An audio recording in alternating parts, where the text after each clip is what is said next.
tuna, but I think I paid too much. I always wear my mask and wash my hands after going home. I am the king of the ring. Welcome to the Japan Wut Podcast, episode 225. And I am your host, Matthew P.M. Bigelow.com. Coming at you from the Aizumicho Studios in Shinjuku, Tokyo, Japan. The armpit of Asia. Covering Japan Society 5.0, the supply chain wars, AI market trends, rising conflict in the Indo-Pacific, depopulation, migration, and more. We thank you for coming along the adventure that is today's show. Busy day as usual, chock full of activities.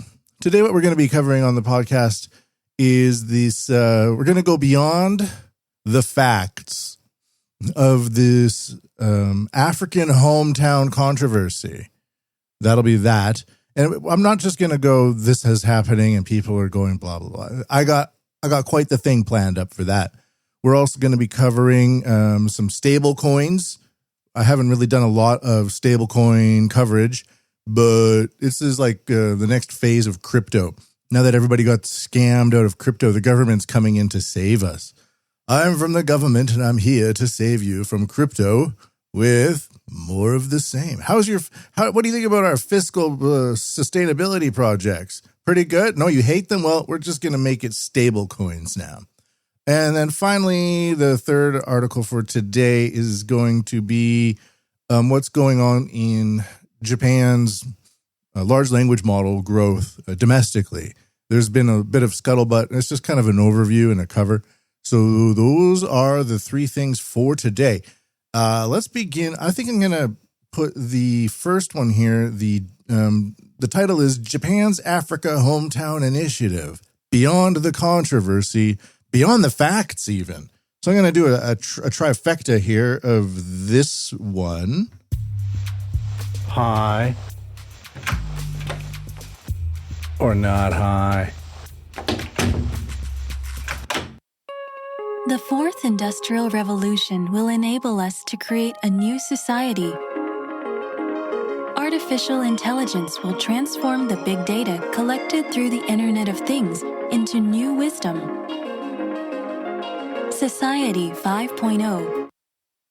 Die for the war, everybody move. Die for the good, die for the war, die for the war. So as these kind of macro trends that used to exist more or less independently of each other, they are melding into similar spheres. We used to have these topics really kind of in different parts of the room, but as they expand, they overlap, and they're eventually going to become one. They're all going to become one. So there's this Japan's Africa Hometown Initiative controversy, where this government agency called JICA or JICA, JICA. This is just a Japanese outreach program into Africa. They came out and they announced that there's going to be 4 new hometowns for Africans in Japan. And everyone went, what? Why are you putting hometowns in Japan for Africa? And their response is, whoa, that's misinformation. It's not really hometowns. We're just going to have exchanges, cultural revitalization, and some personnel exchanges. They're not hometowns. Then people say, well, why did you call it a hometown? It's not a hometown. It's the hometown initiative.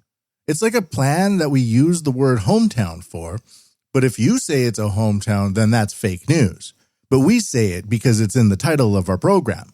And people go, what? What are you talking about? And they say, bye-bye, see you later. So, of course, people are confused. People are pretty angry. And this is because Japan is a WEF outreach program. The elites of Japan have gone all in on the World Economic Forum.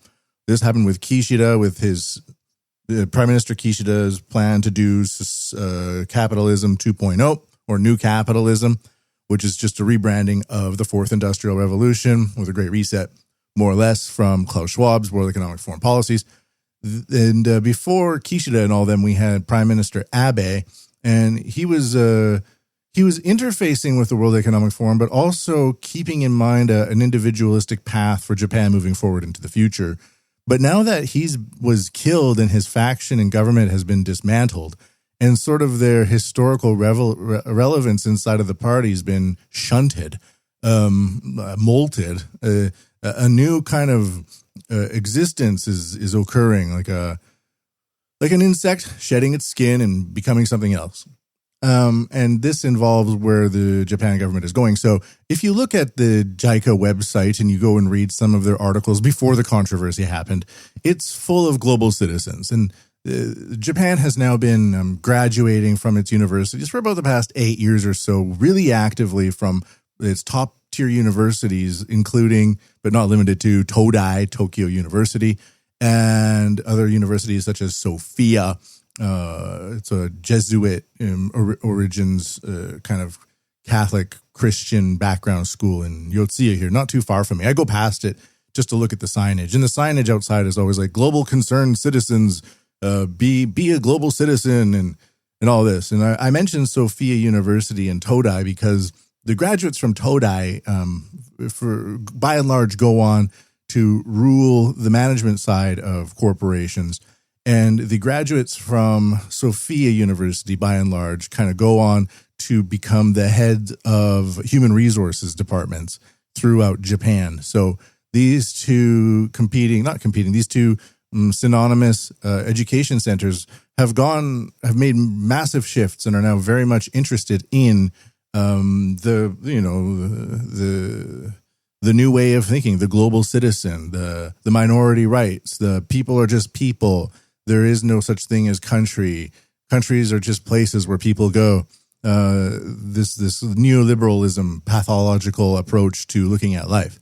And I'm not saying it's wrong, but when it becomes a little bit overburdened within an organization, then it snowballs. And that's how we get to 15 years ago, nobody in Japan would ever call this type of African exchange a hometown, for example. They would just say a partnership, a program, an exchange, a cultural center, something along those lines. But the fact that everybody in the government just went along with this bureaucratic plan to call it African hometowns means that there's a real ideological bent within the government. And so this is just kind of looking at the colors on the wall and saying that's red, that's blue, that's orange. So when you have these types of outcomes coming from the government, it's easy to kind of understand the way of thinking by and large that's going on within them, and there's not enough of a resistance to such ideas, and so they kind of take over. And when I say resistance, I don't mean like Black Lives Matter resistance or something like that. I just mean if you have an idea and you think it's pretty good, you need to brainstorm the idea with other people to chop off the fat or hone the edge. And so if you don't have that, then you come up with a flabby boner and you just start hitting people in the face with it. And that's kind of what the government did to the people of Japan by calling this the African Hometown Program. And so I was thinking, though, of going beyond the controversy and beyond the facts, because I've covered quite extensively on the podcast how there's a supply chain war between the G7 and BRICS, more or less. And this is not only for money, but there's an ideological bent as well to it. There's also the Japan Society 5.0, which goes into artificial intelligence, monitoring, wireless networks. And there's also this aspect of incorporating more and more people from the global south into the G7. And I was thinking about this in terms of the African Hometown Initiative, where at first the idea that on paper you read it and the government's like, yeah, we'll have Japanese people from Tanzania, Nigeria, Madagascar, Mozambique, and I can't remember. Did I mention Nigeria? I can't remember. There's four. I'll mention it in a bit. Ghana, Tanzania, Mozambique, and Nigeria. Those are the four. They're going to come into Japan and they're going to teach Japanese about agriculture and technology. And you kind of go, whoa.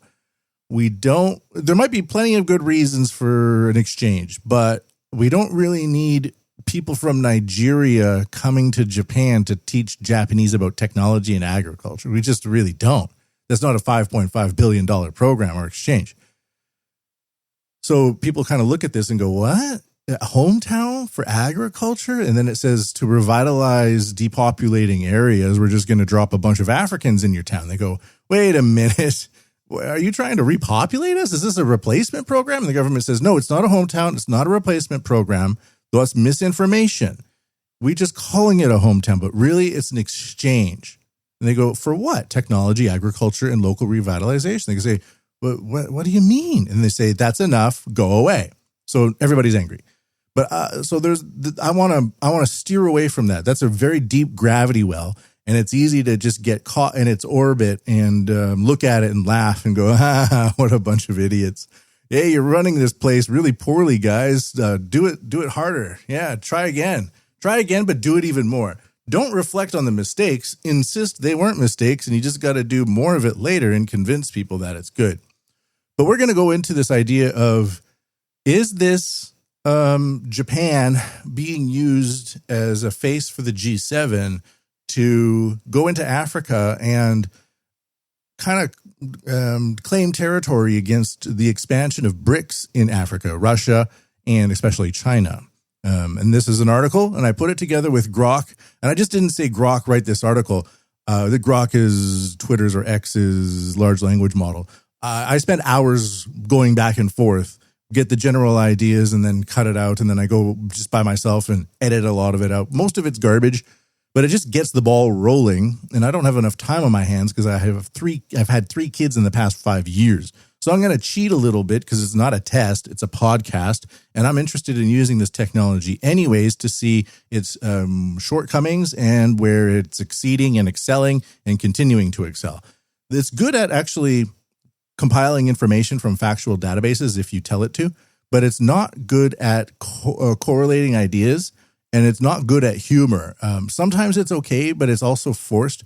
Sometimes it'll take you want to know about A, and then it'll compare it to B, but in a way that it doesn't need to be compared, and then make a joke out of it that's really not funny. So, but when you just ask it to go and get a bunch of resources and put them together into a summary, and then query the summary, and then hone the summary that way, and then edit that, that's kind of a good way to do it. It's very focused. Anyways, Japan's Africa Hometown Initiative, beyond the controversy, beyond the facts even. The JICA Africa Hometown Project has stirred intense controversy in Japan, fueled by a deluge of misinformation and capitalized on by deceptive media practices. False narratives about special visas enabling mass immigration from Nigeria, Ghana, Tanzania, and Mozambique, those are the 4, to cities like Kisarazu and Sanjo in Japan have triggered public backlash with local governments swamped by complaints. Some anti-immigration protests have occurred. People are pissed. Officials stress the focus on cultural and technical exchanges, but most locals smell something fishy. They are not taking the bait because this fish smells like ass. Let's look beyond the media brouhaha. Let's hopefully scrap some of the facts too. Big picture stuff may be at play. So while the normies debate about what the hometown designations mean, it's not a hometown. It is a hometown. This hometown controversy may tie into Japan's recent deployment of AI surveillance and satellite technology in Africa and may in fact be about a supply chain space war with BRICS. Tokyo is leveraging high-tech surveillance to monitor agricultural landscapes in partnered African nations. This is all true. Companies like Degas Limited and Spaceshift Inc. are harnessing AI-driven satellite imagery for crop monitoring, soil analysis, and precision farming in Ghana, Nigeria, and Tanzania. I always called it Tanzania. But anyways, this may be a calculated move intertwined with boots-on-the-ground efforts aimed at tilting African economies toward a G7-driven future, where carbon credits are exchanged on markets, such as Japan's joint crediting mechanism. So this all looks like crazy on the paper, and there's all this controversy that's stirred up, and no questions ever get asked, and then people just move on. But behind the scenes, we have all of these components at play. And you might be thinking this is crazy. I'm going to be linking to all this information on the Japan Wut Podcast's official website, MatthewPMBigelow.com. You can go check it out there. And I've cross-referenced this with multiple fact-checking methods, and it's so far pretty good. The controversial hometown project pairs 4 Japanese municipalities with African nations: Kisarazu with Nigeria, Sanjo with Ghana, Nagai with Tanzania, and Imabari with Mozambique. Japanese volunteers deploy for up to 2 years, aiding agricultural infrastructure, while African professionals visit Japan for training and cultural immersion. This setup positions Japan, a G7 stalwart, to counter China and Russia's expanding influence.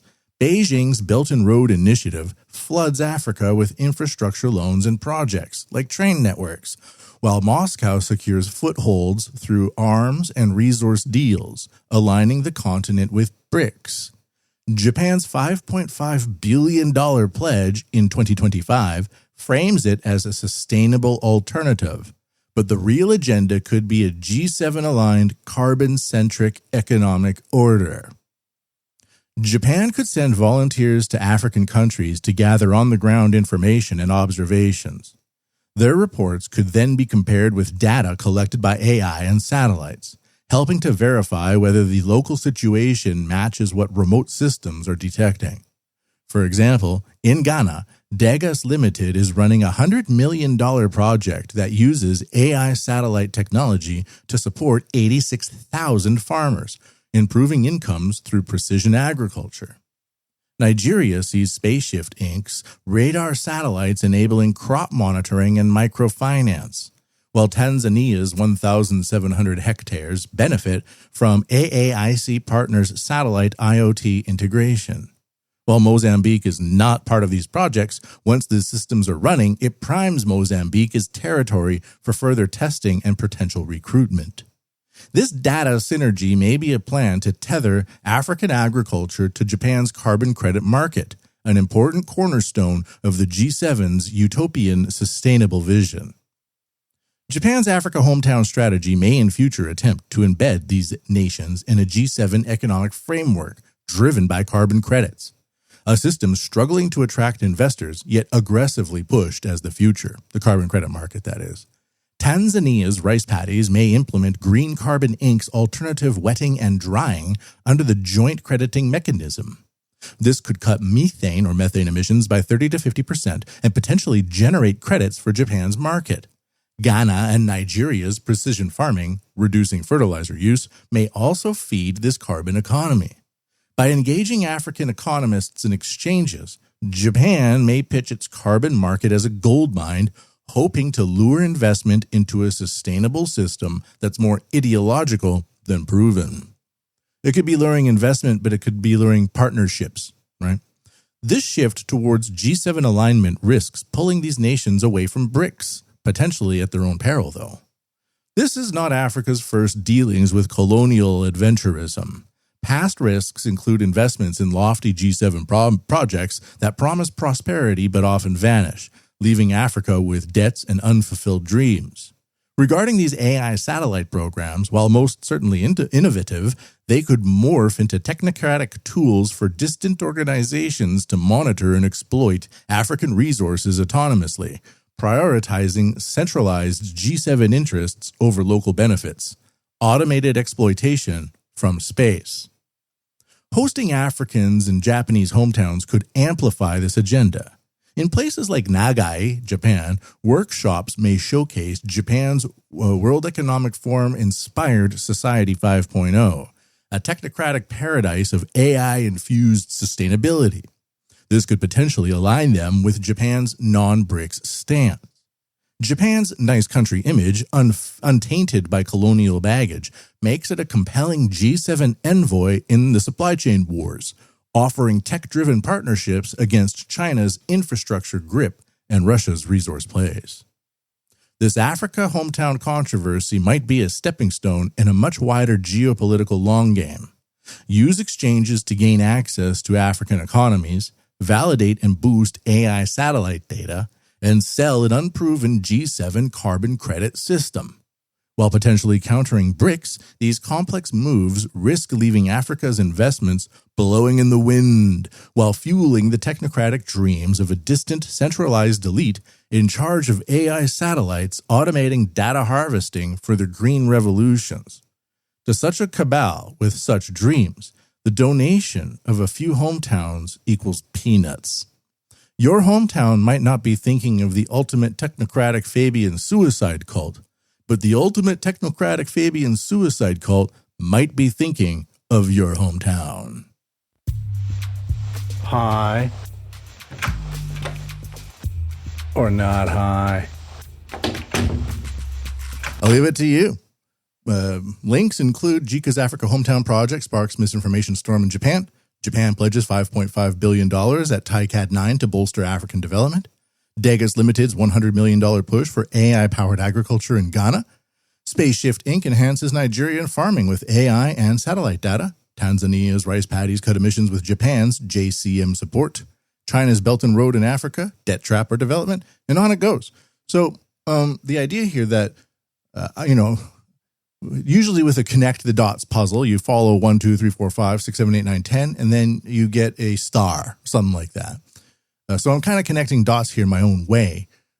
All of these things exist, but are they connected in the way that I framed it? I don't know. Maybe not at this point, but it could be luring a future that would be organized in such a way in the future. So while the painting I've painted may not be the exact representation, I'm looking over the horizon and trying to understand what's approaching us and what we are moving into. And with Japan's elites totally engaged in World Economic Forum activities for the past 10 years now, and Japan's top universities flooding all of its organizations with such people, it stands to say that this type of future is what Japan is tilting towards, but it's an unproven one, so we don't know where it's going. The fourth industrial revolution will enable us to create a new society. Die for the war, everybody move. Die for the good, die for the war, die for the war. Next, we're going to take a look at the economy.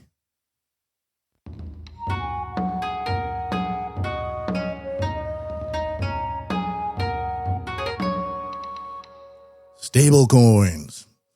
I used to be a dedicated teacher to a blockchain vice president at a telecommunications company.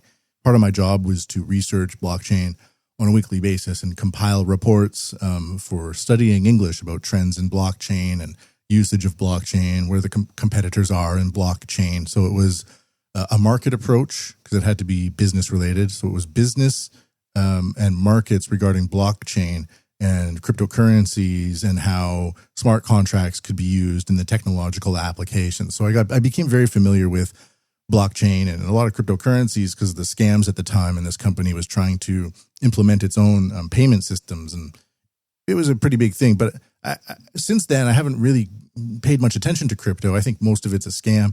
It's a meme thing. And then there's the Bitcoin, which is a real thing, and I think it's powerful and has long-term practical use. But stablecoins, this is not really something I've ever looked at. And so we have to do it because I saw the craziest fact that I've almost ever heard. This one, I copied and pasted it into Google just now just to confirm whether it's true or not. And it's true. In 2024, stablecoins experienced remarkable growth, with total transaction volumes reaching approximately $27.6 trillion. $27.6 trillion, surpassing the combined transaction volumes of Visa and MasterCard for the year. This is a financial revolution, and we don't even know about it. Like, I don't hear anybody ever talking about stablecoins. We can talk about the controversies in Africa and stuff like that. Most people kind of have a ballpark figure, an idea. But if you ask anybody you know about stablecoins and how much they're worth, maybe one person out of 100 probably has heard about it. And if you gathered 100 of those people together, how many would know that in 2024, the transaction volume reached approximately $27.6 trillion? Well, now you know this should be on everybody's lips. This had to do mostly with bots, by the way. The increased use of automated bots for trading contributed significantly to stablecoin volume, especially on networks like Solana and Base, where bots accounted for about 98% of the volume. Stablecoins are becoming an essential infrastructure for digital payments and trading, driving crypto adoption. Some stablecoins lost market share last year, but that doesn't mean that they're all going up or going down. It's just in the aggregation, it's massive. And so Japan wants a piece of this pie. So today we're going to look at stablecoins, and I've tried to write this article with Grok to explain it to us like we're 5 years old, because even though I had all this background in crypto and blockchain and smart contracts and such, Stablecoins is new to me, and so we're going to look at it as if we're 5 years old and we're just getting our toes wet in the water here. Japan is charging into the digital finance era with stablecoins, digital currencies tied to assets like the yen or dollar, setting the stage for the Bank of Japan's digital yen. So transactions with stablecoins could simplify with low cost and fast payments for pretty much anybody who wants to use them. But it's not like it's a paradise because there's only trade-offs. So the risks include fading physical cash and shrinking personal sovereignty as the digital money can be programmed, risking total surveillance and spending restrictions. This is the double-edged sword, just like the QR code. It can put a medical bureaucracy into your pocket, such as during COVID, but you have no way to access it because it's just a QR code that's issued to you. Stablecoins are crypto, but then QR codes can be like Bitcoin, and you can do anonymous trading with money anywhere you want as long as you're connected to each other. Stablecoins are cryptocurrencies on decentralized blockchains such as Ethereum, designed to maintain a one-to-one peg with assets like yen or dollars. For those of you who don't know about blockchains, just think about a blockchain as this. It's a very simple idea, an open ledger. The idea here is that a lot of corruption in finance comes from people fudging numbers in their books, but saying that those numbers are not fudged. So if I write $5 down on a ledger and I say I have $5 and I put $5 into a box, but then I take $1 out of the box and still say there's $5 on the ledger, people won't know about it at first. But with money on a blockchain, the ledger is open. So if you put $5 in and I put $5 in, now we can both see that there's $5 in and it's recorded as $5. But if I take $1 out, that's going to be recorded on the blockchain, and you're going to be able to see me do that through an analysis of the history. So it opens the ledger and allows multiple people to look at the same thing, which is the idea here is that it increases transparency and reduces the idea of corruption.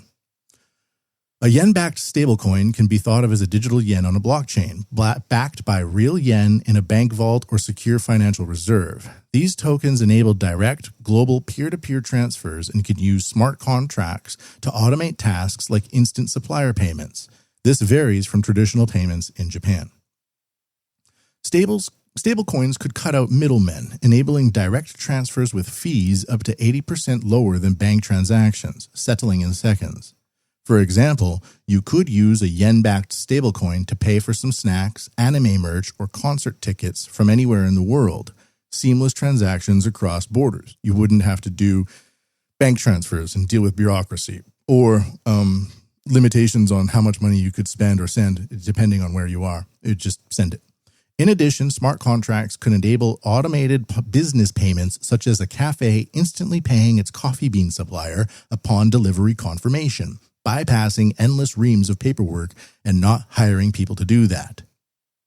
So the idea here is that with geofencing, and you're a coffee bean supplier, or you're getting coffee beans for your cafe from a supplier, the truck comes into your geofence, it alerts your phone, the order is taken, maybe a picture is taken, it's compiled onto an app, and you see that it's done, and then the beans are in your warehouse or in wherever you keep them, and then you just hit a button on the phone and it sends the payment directly to the supplier. So you don't have to deal with checking the paperwork and sending things at the end of the month and confirmation and sending letters and all that. So this is the idea, is that it's just streamlined for a digital era. But there's a big turd in the punch bowl. Stablecoin programmability obviously risks insane control. For example, smart contracts could restrict spending on items like booze, gas, or going out, or set expiry dates to nudge behavior. The idea here is that if you're on welfare and receiving welfare via stablecoins, the stablecoins might not let you buy alcohol or tobacco, which could be a good thing, because should welfare be used for such things? Probably not. But then other people would argue, well, that's just setting the table for a very slippery slope, because the next people who come in charge after that might be these sustainability green people who would then say, well, we should also be thinking about limiting climate change. So you shouldn't, if you're on welfare, you shouldn't be able to leave your 50-kilometer radius from your apartment or your registered address. So you would exit that radius, then the geofence says you're gone, and now your stable coins can't be used. Something like that. And then they say, well, if it's just, why would we limit this to only people on welfare? We should limit it to everybody, and that way we will save the world. We will be sustainable stable coins. So now you can't buy booze because that's bad for the environment, and you can't leave an area outside of your apartment for 50 kilometers or your registered address because that's bad for the environment too. So it's the slippery slope. That would be the argument. So this could push forced funding into political projects that go against your interests because someone in the government is in control of a computer that sets the parameters. They could click on or click off permissions for pretty much anything. So this would allure psychopaths because they would flock to such positions. To implement this stuff, leadership is a must, and attention to detail is the must of all musts to maximize freedom and send totalitarianism packing. We can't afford to have such loopholes in such systems. So if you have a bunch of ideologues in charge, they will leave massive loopholes because, like I said, with the Africa hometown thing, they're all ideologues. They don't confirm whether this is a good name for something. It's a giant gap in the policy decision-making process, and now people are just going to drive through it. But this technology puts the government into your pocket. That's where your phone is. Stable coins linked to the Bank of Japan's digital yen, piloted since 2021, which might track every transaction, unlike cash or wallets with limited logging. On the other hand, Japanese stablecoins could cut the red tape when you want to do some cross-border trading or simply send some money to someone without having to pay a bank to send a few ones and zeros to somebody. If cash fades, digital systems might usher in financial totalitarianism, where experts code your wallet to ban you from using it at the izakaya. Cash, Suica, and apps like PayPay keep spending freer. Stablecoins and CBDCs risk a leash. The basic threshold is as thus. If you can use a stablecoin and cash, it's probably okay. But if you can no longer use cash and only use a stablecoin, a psychopath likely has a knife to your throat.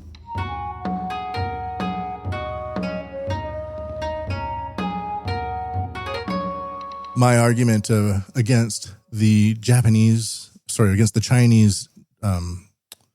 social credit score that's tied to your spending and your wallet and your QR code is that they basically have only a few spending apps, Alipay and WeChat Pay and I think QQ, but they're basically state controlled.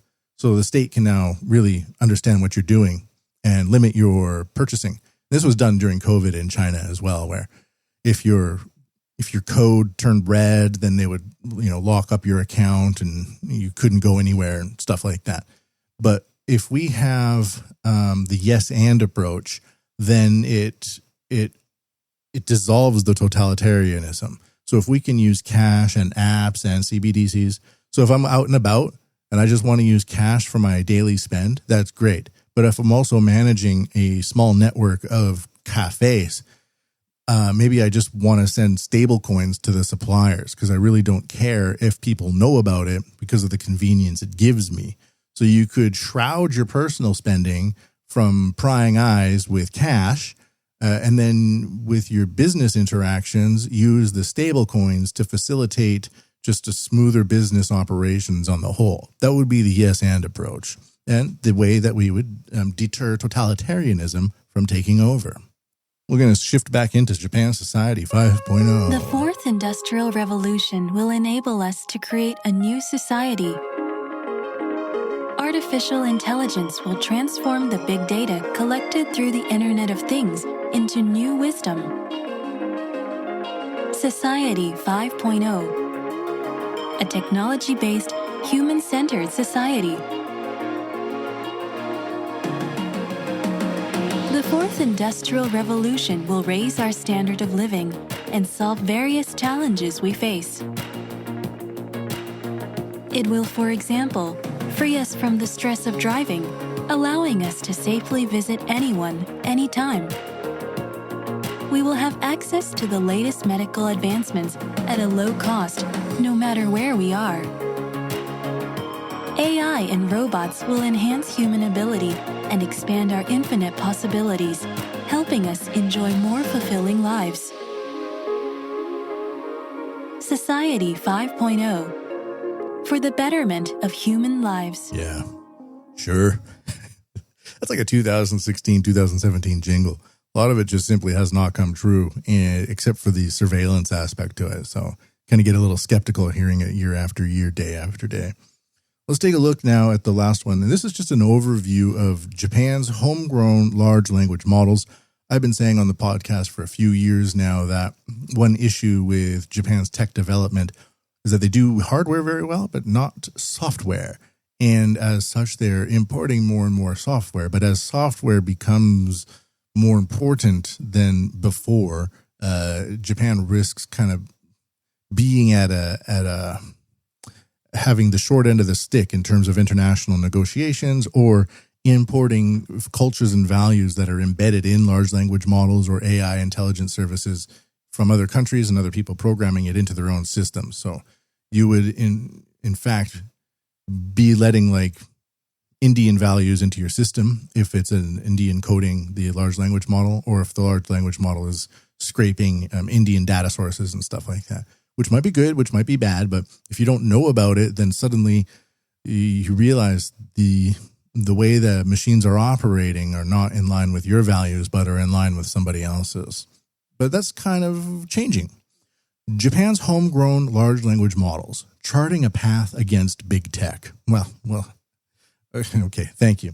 A lot of large language models are being released in Japan, designed to target local economies, promote technological sovereignty, and keep humans in control of AI. While most startups in recent years tend to repackage ChatGPT and the like, models like NTT's Tsuzumi, NEC's Kotomi, Cyber Agent's Calm 3, Rakuten AI 2.0, LLM JP series, and Sarashina series aim to handle Japan's linguistic and cultural demands. This is being done in part to reduce reliance on Western tech giants. NTT's Tsuzumi, did you hear that? Launched in March 2024, and it is not just another model. Oh no, it screams through answers 87% faster than ChatGPT. Don't roll your eyes, I have the numbers. Disaster planning, business analytics, it devours them. And listen, it's trained on Japanese words, Japanese kanji, Japanese keigo, not some imported mishmash. And it doesn't need your hulking foreign cloud to run. No, it hums along on modest hardware right here at home in Japan. Don't pretend you don't understand what that means. NEC's Kotomi targets corporate functions by minimizing AI hallucinations and other similar fabricated outputs. It leads Japanese benchmarks and can summarize lengthy videos. Unlike ChatGPT's one-size-fits-all approach, Kotomi prioritizes reliable Japan-specific applications. This is a big issue with large language models, where they get so big, it's almost like too big, and then the information becomes so vague, or you're asking for something, but it's using a different context to reply to you. So the person interacting with it who needs it for a very specific function loses sight of what they need and end up dealing with a bunch of vagaries that may have falsifications hidden within them. Cyber Agent's Calm 3, a 22 billion parameter open source model, is tuned for Japan's cultural nuances and geared for translation and summarization. Released under Apache 2.0, it invites developers to customize it, breaking free from big tech's proprietary stranglehold by relying on local input. It also decentralizes it in a way so that it becomes more user-specific. And decentralization in the world of AI is another way to fight against the totalitarianization of artificial intelligence systems that are increasingly being released into our pockets. I compare it right now to maybe 2013 or 2014 when our smartphones became really good at handling apps and the apps inside of them became really good at handling psychographically delivered algorithmic information. Where before that, the smartphone batteries weren't very good, and the applications were very rudimentary. Even things like Facebook or Twitter, it would just be the things that you had probably liked or followed, and you would go to it kind of expecting to see the things you're supposed to see. But then by 2014, 2015, a lot of these companies rejiggered the algorithms to configure it to like slot machine type algorithms, where you pull down on the menu and it spins, and then little red things light up and you click on them, and depending on what you're clicking and what you're liking, then it feeds more of that into your feed. And so right now we're at that stage with large language models in the world and in Japan specifically. So the way that most of society has been swept up into these apps, everybody scrolling on Instagram. I do a lot of scrolling on Twitter or X because it's reading, or TikTok and all that. These are foreign apps with foreign algorithms driving people psychologically into certain paths. So if Japan is able to get ahead of that this time with large language models, then it can carve out a Japanese-specific large language model future for AI use in Japan. It's very important. It's like super important. Rakuten AI 2.0, launched in February 2025, leverages an 8 times 7 billion mixture of experts architecture. Tailored for e-commerce, it could personalize recommendations by tapping into Japan's consumer and retail demands. Its modular design cuts reliance on foreign chip makers by optimizing compute needs. Mixture of experts is another interesting idea. The different AI agents, in a way, that interact together to tailor results. The LLM JP series and Sarashima series use open source tech. LLM JP, from a national study group, supports education and research with Japanese pre-trained models, while Sarashina, backed by SoftBank Intuitions, boasts top domestic performance with models like Shisa V2. Both prioritize local servers, reducing issues connected to international privacy and usage laws. It's another thing. As we have more and more countries putting AI use laws into play, if my Japanese LLM goes into a Euro area to get information and comes out of it, is it breaking Euro laws? Will I be charged? Probably not as an individual user, but if you become big enough, they can come after you.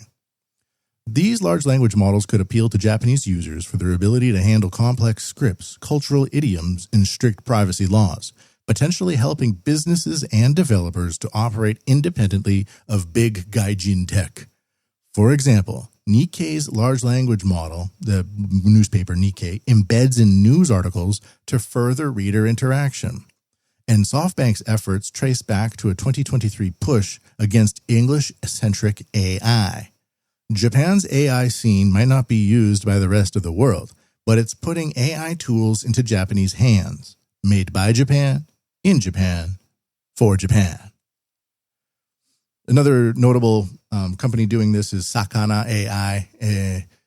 They're taking existing models and using reinforcement learning to then create new models. I don't know much about it beyond that, but they are also going down this path of domestic AI. And that's great to see. When I kind of realized that embedding cultural bias into large language algorithms, most people are concerned about political bias or like some racist bias. But a couple of examples that I like to use, the classic one is, well, if you have a whole bunch of hardcore Hindus programming your self-driving cars capabilities, and it comes up to a point where they have to decide if your car filled with children crashes into a cow and kills the cow, or veers off the road off of a cliff to save the cow. Well, let's just say the Hindus are so hardcore that they automatically say, well, we can't hurt the cow, so of course this family has to die. And they program it that way, and nobody takes notice of it. And suddenly you're in Japan and you're driving along a road with your family, and a cow comes in the road and your car just drives off a cliff. And it's like, why did it do that? Because you let other people do it for you. That's why. So pretty important stuff. Oh, by the way, the car does not crash and everybody die. That's not what happens. Everybody's okay. Don't worry about it. It's just an idea. All right, so that's going to be the podcast for today. Remember, you can check all this out at MatthewPandBigelow.com. Make a donation at paypal.me/JapanWUT. And all the links will be provided there. If you think it's crazy, it is, but it's not in the future. It's happening now. Until next time, everybody, I bid thee a very heartful and warmful Ja Mata Ne.